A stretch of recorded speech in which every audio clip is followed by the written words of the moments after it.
March of 1903, a surveying engineer named Heinrich Voss stepped off a supply train at the edge of the Algerian plateau with a brass theodolite, a canvas field case containing 47 blank survey sheets, and a commission from the Imperial German Colonial Office to map subterranean water channels beneath the northern Sahara. He was 34 years old.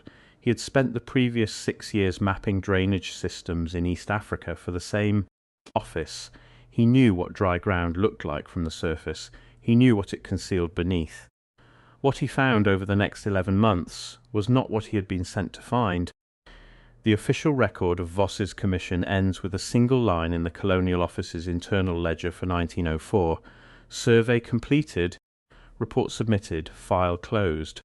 That is the entirety of what the German government has ever publicly stated about the work of Heinrich Voss in the Sahara.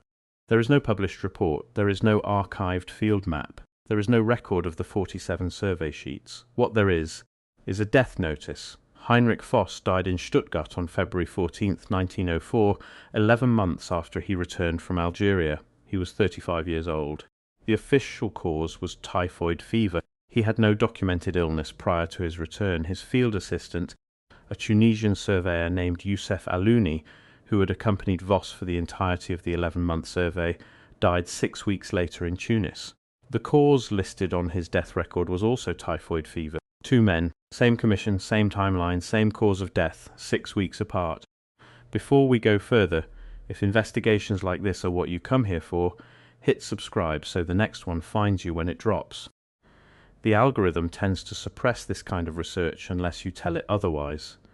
To understand what Voss was mapping, and why his report has never been made public, we have to go back to what was actually known about the Sahara in 1903, and how different that knowledge was from what the history books have since recorded. The conventional story of the Sahara is one of ancient, unbroken desert, a vast, lifeless expanse of sand and stone that has been largely unchanged for thousands of years. That is the version that appears in the encyclopedias of Voss's era and in the textbooks of our own. What the geological record shows is considerably more complicated. By 1900, European geologists working in North Africa had accumulated substantial evidence that the Sahara had not always been desert. Core samples pulled from beneath the sand showed layers of silt, peat, and organic sediment consistent with a large freshwater environment. Fossilized remains of hippopotamuses, crocodiles, and freshwater fish had been recovered from sites hundreds of miles from any current water source. Ancient rock carvings discovered in the Fezzan region of Libya depicted cattle, hunters, and river scenes that bore no relationship to any landscape that existed in the surrounding terrain. The desert was not ancient. It was a transformation. Something that had once been wet, inhabited, and agriculturally viable had become sand. The question that nobody in the institutional scientific establishment was prepared to pursue seriously in 1903 was when, how completely, and what it had left behind beneath the surface. That is precisely what Heinrich Voss had been hired to investigate. The geological evidence for a radically different Saharan past had been accumulating since the 1840s. Heinrich Barth, the German explorer who spent 5 years crossing the central Sahara between 1850 and 1855, had published detailed observations of rock art in the Fezzan that depicted hunting scenes, cattle herding, and swimming figures, images that could only have been created by people living beside water in a landscape that received regular rainfall. Barth published these observations openly. They were read widely in European scientific circles. They generated commentary. They did not generate formal institutional investigation.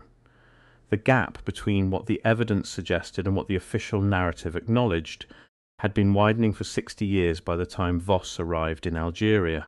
What made the early 1900s a particularly sensitive moment for that gap was the convergence of 2 things: a growing body of geological data that could no longer be easily dismissed, and the expansion of European colonial infrastructure into the Saharan interior that was beginning to physically encounter the subsurface anomalies that the surface evidence had always implied were there. Engineers digging wells for French colonial installations in Algeria were recovering dressed, stone at depths that the official geological timeline said should contain only undisturbed rock and sand. Railway surveyors for the Trans-Saharan line were reporting underground voids in places where no void should exist. These reports were filed. They were not published. They accumulated in colonial administrative archives where they sat alongside the requisition orders and payroll ledgers, unremarked upon. The Commission itself tells you something. The Imperial German Colonial Office did not fund pure research. It funded surveys with strategic or economic applications. A commission to map subterranean water channels in the northern Sahara in 1903 was not academic curiosity, it was reconnaissance for something. Irrigation infrastructure, mineral extraction routes, or something the Commission documentation does not name. The specific language of the Commission, which survives in a partial administrative archive in Berlin, refers to Voss's assignment as a survey of residual hydrological infrastructure, not natural water channels. Residual hydrological infrastructure, that is language that implies something built, something that was once functional and is no longer. Georg Hartmann was a professor of geology at the University of Tübingen who had corresponded with Voss during the survey. 3 of those letters survive in the Tübingen University archive, discovered during a cataloguing project in 1961. In the final letter, dated November of 1903, Voss writes to Hartmann that he has located what he describes as a network of channels cut with a regularity that natural erosion cannot account for. He writes that the channels are too precise, too consistent in their dimensions, too deliberately oriented to be the product of geological process.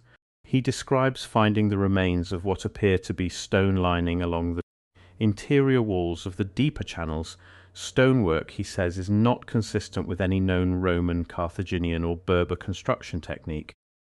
He writes that he has documented everything and that his report will require a readership that goes beyond the Colonial Office. He writes that he is not yet sure who that readership should be. That letter is dated 4 months before his death. The 2 earlier letters in the Tübingen archive fill in the progression of what Voss found. The first, dated April of 1903, is largely technical: measurements, soil composition, depth readings. It is the letter of a methodical surveyor doing systematic work. Voss notes in passing that the channel formations he has begun following are running in directions inconsistent with the local topography, meaning the channels are not following the natural grade of the terrain as water erosion would produce. He notes this as an anomaly requiring further investigation and moves on. The second letter, dated August of 1903, shows a different register. Voss writes that the anomalies have intensified as he has moved deeper into the survey area. He describes channel walls bearing what appear to be tool marks at regular intervals.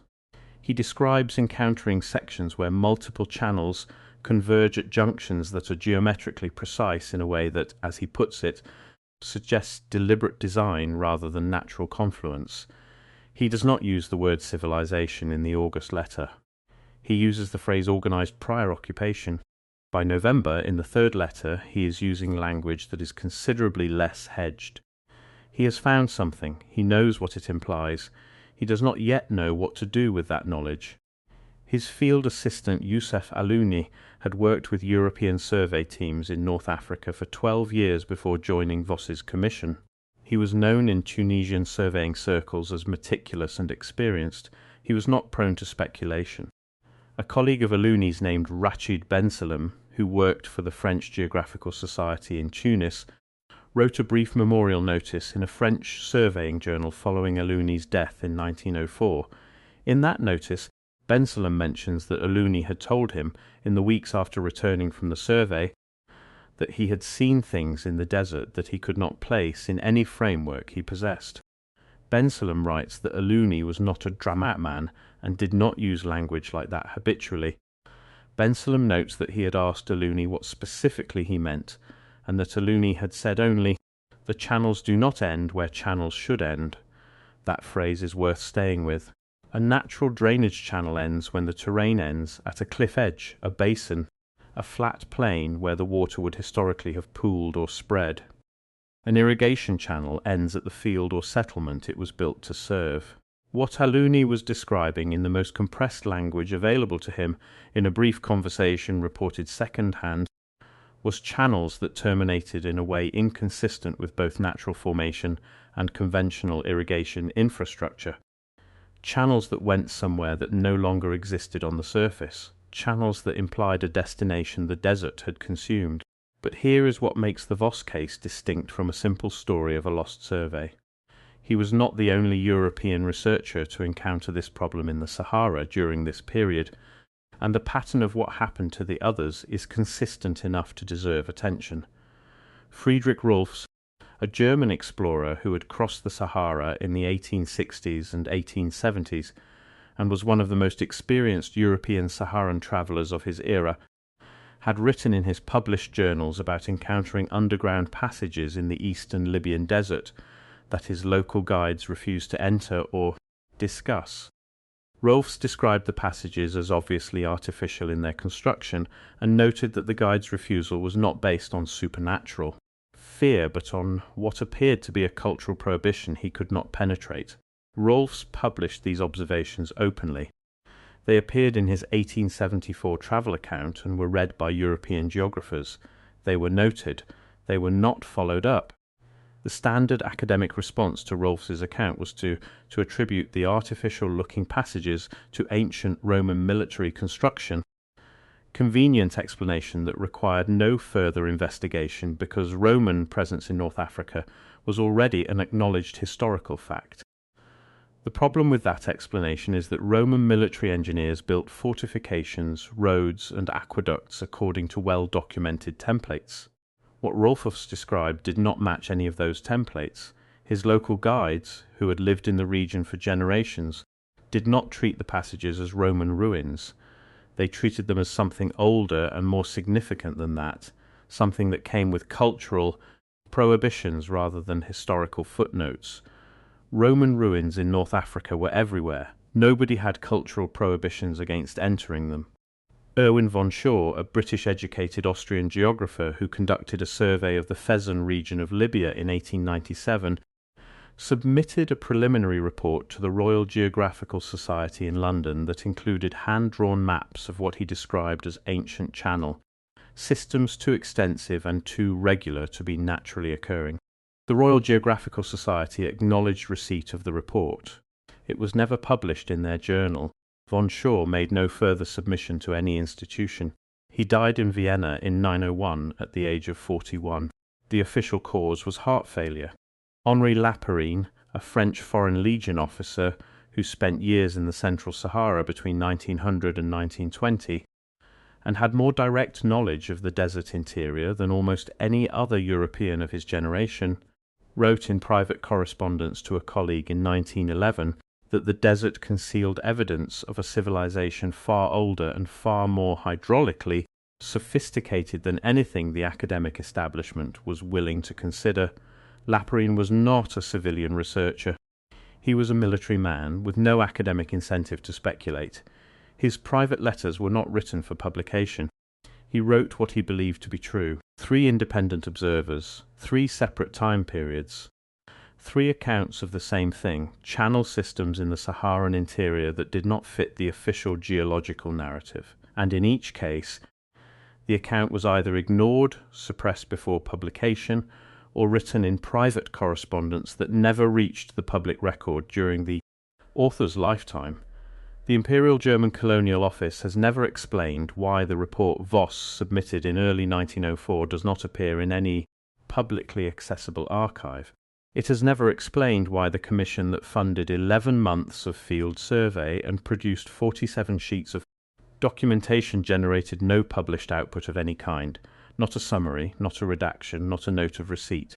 It has never explained the specific language of the original commission, residual hydrological infrastructure, and what institution or individual authorized the use of that phrase in a government survey document. Why would an office that routinely published the results of its colonial surveys, surveys of coastlines, mineral deposits, agricultural land, road routes, suppress a single hydrological mapping commission without explanation? Why do both men who completed that commission die of the same illness within 6 weeks of each other? having had no documented contact after their return in cities 500 miles apart? Why does the Tübingen archive contain letters from Voss describing a discovery of major significance, while the Colonial Office archive contains nothing from Voss at all? Not the report, not the field sheets, not a single administrative correspondence referencing the survey's findings. Why does the language of the Commission describe infrastructure rather than geology? And why, when the Tübingen University Archive formally catalogued the Voss-Hartmann letters in 1963 and published a brief notice of their existence in a German academic bulletin, did the German Federal Archive issue a quiet administrative notice the following year stating that any documents related to the 1903 Colonial Office Sahara survey were subject to ongoing classification review? A colonial survey from 1903, classified for ongoing review in 1964, 61 years after the survey was conducted. The colonial office that commissioned it no longer existed. The empire it served had been gone for 45 years. The classification review has never been concluded. These questions do not go away because the archive is silent. A deliberate silence is itself a form of evidence. The absence of Voss's report from every German institutional archive is not the absence of a minor administrative document. It is the absence of the documented findings of a commissioned survey from the government that funded it. Documents of that category do not disappear by accident. Heinrich Voss's 3 letters to Georg Hartmann are the only surviving primary sources that describe what he found. The Tübingen archive has confirmed their authenticity on multiple occasions. They are not disputed. They are simply ignored by the institutional history of Saharan exploration, which does not mention Voss at all.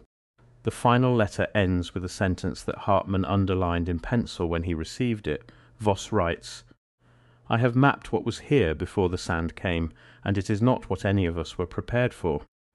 Hartmann kept that letter for the remaining 31 years of his life. He never published it. He never referenced it in any of his academic work.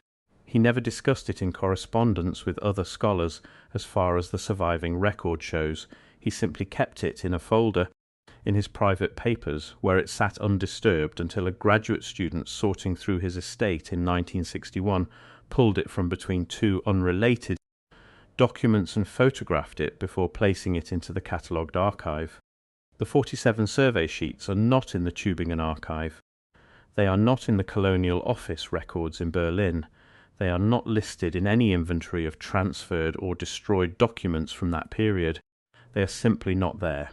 What is there, what has been there since 1904, catalogued and undisturbed, is an entry in the Colonial Office internal ledger that reads in full: survey completed, report submitted, file closed. 4 words that acknowledge the report existed. 4 words that tell you nothing about where it went. The official history tells us that the Sahara has always been desert, that its ancient past holds no structural surprises, and that the European surveys of the early 20th century confirmed this settled understanding. What the letters of Heinrich Voss tell us is that at least one commissioned government surveyor reached a conclusion directly opposite to that understanding, and that his report, his field maps, and his documentation were removed from every institutional record within 12 months of their submission. Voss was 35 years old. He had 11 months of fieldwork behind him. He had 47 sheets of documentation. He had a letter to a professor describing the most significant discovery of his career. He was dead within a year. These records survive because people refuse to stop asking. Voss is not in any history of Saharan exploration. His name does not appear in the indexes of the standard academic works on North African archaeology or colonial survey history. He has been erased not through active suppression of a famous account, but through the simpler and more effective method of never being mentioned at all. If this matters to you, subscribe and share this with someone who needs to hear it. History does not disappear when it is buried. It disappears when no one looks for it. Next week, I am pulling a thread that connects the Voss survey directly to a 1934 Italian military mapping project in the same region of the Northern Sahara, a project that Mussolini personally authorized and then personally ordered sealed. The Italian National Archive in Rome holds a single folder from that project. The folder is logged. It has a reference number. When researchers request it, they are told it is under conservation review. It has been under conservation review since 1971,